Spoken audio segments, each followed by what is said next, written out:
Donald Trump के message leak करने पर मैक्रोन का जवाब, कहा रिश्तों में सम्मान ज़रूरी। कुछ नेता आगे बढ़ने के बजाय पीछे जाते दिख रहे हैं। Hello guys, welcome to my YouTube channel. आज हम बात करेंगे अमेरिका फ्रांस के रिश्तों के बारे में, यानी कि डोनाल्ड ट्रंप और फ्रांस के राष्ट्रपति मैक्रोन की अक्सर तीखी बहस देखने को मिलती है। फ्रांस के राष्ट्रपति इमैनुएल मैक्रोन ने कहा है कि देशों के बीच रिश्तों में सम्मान बहुत ज़रूरी होता है। उनका यह बयान ऐसे समय आया है जब अमेरिकी राष्ट्रपति डोनाल्ड ट्रंप ने दोनों नेताओं के बीच हुए प्राइवेट मैसेज लीक कर दिए थे। भारत के 3 दिन के दौरे पर आए मैक्रोन ने भारतीय पॉडकास्टर राज शमानी के शो में यह बात कही है। अगर आपने ना देखा हो राज शमानी का शो पॉडकास्ट इमैनुएल मैक्रोन के साथ, तो ज़रूर देखिएगा अगर आपको फॉरेन मिनिस्ट्री में इंटरेस्ट हो तो। उनसे पूछा गया कि उनके निजी मैसेज लीक करने पर उन्हें कैसा लगा, तो इस पर मैक्रोन ने सीधे ट्रंप का नाम लेकर कुछ भी नहीं कहा, लेकिन इतना ज़रूर कहा कि कूटनीति में एक दूसरे का सम्मान होना बहुत ज़रूरी है पॉलिटिक्स में, और ये चीज़ें हमारे देश के नेताओं को सीखनी चाहिए। मैक्रोन ने कहा कि देश आपस में सहमत हो या असहमत, लेकिन अपनी बात सम्मान के साथ रखनी चाहिए, चाहे यह देश के लेवल पर हो या संसदीय लेवल पर हो, या देश के अंदर हो या बाहरी देशों से हो। असहमति जताना गलत नहीं है, लेकिन उसका तरीका सही होना चाहिए। ये पक्ष विपक्ष दोनों के लिए है, देश विदेश दोनों के लिए है। मैक्रोन ने ट्रंप पर तंज कसते हुए कहा कि कुछ नेता आगे बढ़ने के बजाय पीछे जाते दिख रहे हैं। मैक्रोन के मैसेज का स्क्रीनशॉट ट्रंप ने वायरल किया था। ट्रंप ने 20 जनवरी को मैक्रोन का निजी मैसेज लीक किया था। उस मैसेज में मैक्रोन ने ट्रंप से कहा था कि वे समझ नहीं पा रहे हैं कि ट्रंप ग्रीनलैंड को लेकर क्या करना चाहते हैं। उन्होंने आगे मिलकर काम करने की बात भी कही थी और G7 बैठक की मेज़बानी का सुझाव दिया। उन्होंने यह भी कहा था कि इस बैठक में यूक्रेन, डेनमार्क, सीरिया और रूस जैसे देशों को शामिल किया जा सकता है, एक नई पहल। मैक्रोन बोले, हिंसा और अपमान की ज़रूरत नहीं है, और भी रास्ते हैं प्रॉब्लम सॉल्व करने के। मैक्रोन ने पॉडकास्ट में यह भी कहा कि लोकतंत्र में लोगों को अपने नेता बदलने का अधिकार होता है, इसलिए हिंसा और अपमान की ज़रूरत नहीं है। इस समाज में नफरत भरी भाषा और हिंसा के खिलाफ लड़ने के लिए प्रतिबद्ध है।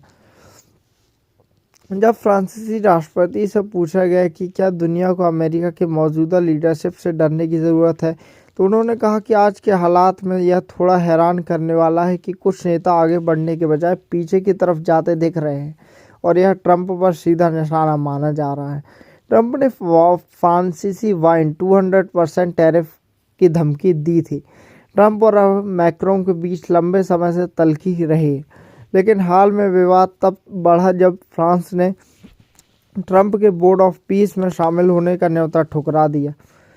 यह बोर्ड गाज़ा के विकास के लिए बनाया गया था। फ्रांस समेत कई देशों ने इस बात पर चिंता जताई कि बोर्ड के दस्तावेज में गाज़ा और इजराइल फिलिस्तीन संघर्ष का जिक्र नहीं है, और ट्रंप एकलौता फ्रांस देश ऐसा है जिसने इस चीज़ पर सिर्फ चिंता नहीं जताई, इस चीज़ का विरोध किया और बोर्ड ऑफ पीस में शामिल होने से मना कर दिया, और किसी देश में हिम्मत ही नहीं कि मना कर सके। भारत भी पहले इससे दूर था, लेकिन अब भारत ने भी बोर्ड ऑफ पीस ज्वाइन किया है। इसके बाद ट्रंप ने फ्रांस की वाइन और शैंपेन पर 200% टैरिफ लगाने की धमकी दी थी। वही टैरिफ जिसको लेकर अमेरिकी सुप्रीम कोर्ट ने अवैध घोषित कर दिया है इस टैरिफ को। बाद में ट्रंप ने अपने सोशल मीडिया प्लेटफॉर्म ट्रुथ पर दोनों के बीच हुए निजी मैसेज भी शेयर किए, जिनमें मैक्रोन ने ग्रीनलैंड को लेकर अमेरिका की दिलचस्पी पर चिंता जताई थी और क्वेश्चन पूछा था क्यों, कि हम सीरिया के खिलाफ आपके साथ हैं, ईरान के खिलाफ आपके साथ हैं, तो फिर आप ग्रीनलैंड में क्या कर रहे हैं, यह मैसेज किया था। फ्रांस दुनिया की वाइन राजधानी कहा जाता है। जिस वाइन पर 200% टैरिफ लगाने के बाद ट्रंप कर रहे हैं, फ्रांस दुनिया की वाइन राजधानी कहा जाता है। फ्रेंच वाइन और शैंपेन दुनिया भर में बहुत प्रसिद्ध हैं। फ्रांस की वाइन संस्कृति का महत्वपूर्ण हिस्सा मानी जाती है। हर कंट्री का हर कंट्री की अपनी संस्कृति होती है। फ्रांस को दुनिया की वाइन राजधानी कहा जाता है और फ्रेंच वाइन में कई तरह की रेड, वाइट, रोजे, स्पार्कलिंग वाइन शामिल है। फ्रेंच वाइन फ्रांस के विभिन्न क्षेत्रों में उगाए गए अंगूरों से बनाई जाती है। फ्रेंच वाइन में आमतौर पर कोई बुलबुले नहीं होते हैं, ये इसकी क्वालिटी होती है। ये स्टिल वाइन होती है जिनमें अल्कोहल 11 to 15% तक होता है। इनकी क्वालिटी मिट्टी, मौसम, अंगूर की किस्मों पर निर्भर करती है। इटली के बाद फ्रांस दुनिया का दूसरे सबसे बड़ा वाइन उत्पादक देश है। 2025 में इसकी वैश्विक उत्पादन क्षमता लगभग 23.2 खरब मिलीलीटर रहा, जिसमें फ्रांस का उत्पादन 3.59 खरब मिलीलीटर यानी दुनिया की कुल वाइन का 15 to 16% था। ट्रंप और मैक्रोन की तनातनी कई बार हुई है, जैसे बोर्ड ऑफ पीस के विवाद में 2026 हाल ही की बात है। जब ट्रंप ने गाज़ा के विकास के लिए बोर्ड ऑफ पीस बनाया तो फ्रांस ने इसमें शामिल होने से इनकार कर दिया और रीज़न था कि दस्तावेज़ों में गाज़ा इजराइल फ़िलिस्तीन संघर्ष का जिक्र ही नहीं है, मतलब वॉर हुई इसका जिक्र ही नहीं है। हिस्ट्री को गुमराह करने का इरादा अमेरिका का। दूसरी चीज़, ग्रीनलैंड को लेकर बयानबाजी। ग्रीनलैंड जो कि डेनमार्क के अंदर है और डेनमार्क के कंट्रोल में है और डेनमार्क नाटो देश का सदस्य है। दो नाटो अमेरिका भी नाटो का सदस्य है, तो दो नाटो देश आपस में युद्ध करेंगे ऐसा पॉसिबल ही नहीं है। इसीलिए ग्रीनलैंड में अमेरिका की दिलचस्पी को लेकर दोनों नेताओं के बीच मतभेद सामने आए। ट्रंप ने शेयर किए गए मैसेजों में मैक्रोन ने ग्रीनलैंड को लेकर अपनी चिंता जताई और इसका विरोध भी किया। ट्रेड और टैरिफ को लेकर भी तनाव है और जैसे कि अमेरिका का हर देश से इस वक्त ट्रेड और टैरिफ को लेकर तनाव है। ट्रंप ने फ्रांस के उत्पादों खासकर वाइन, शैंपेन पर भारी टैरिफ लगाने की धमकी दी थी, कहा कि इससे फ्रांस पर दबाव बनेगा।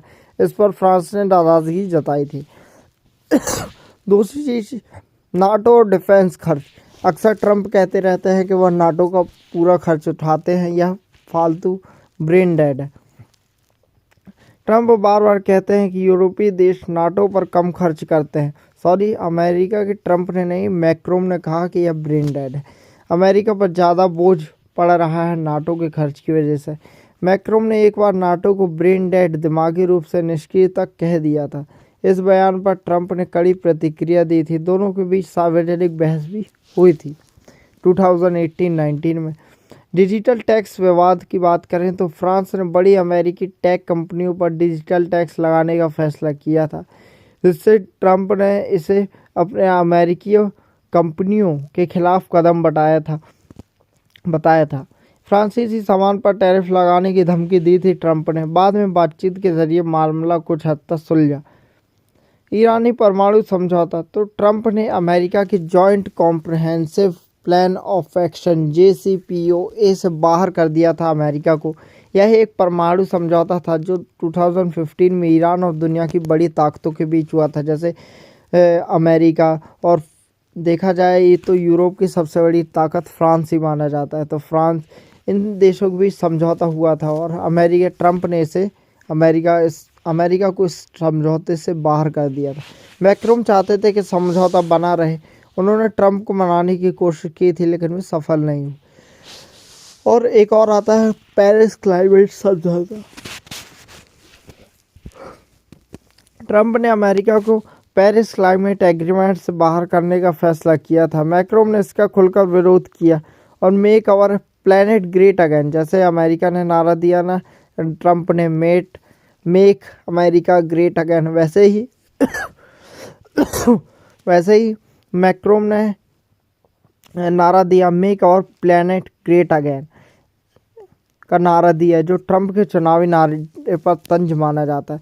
देखिए गाइस, ये रीज़न है कि यूरोप टॉप में है क्योंकि वहाँ के लोग, नेताओं की मेंटालिटी देख रहे हो, make our planet great again, ऐसे नारे। So thank you so much guys watching my video. ऐसे ही नॉलेज भरी वीडियो के लिए मेरे साथ जुड़े रहिए। मेरा नाम है राजा चौधरी और मिलते हैं अगली वीडियो में। Thank you so much watching my video. जय हिंद, जय भारत।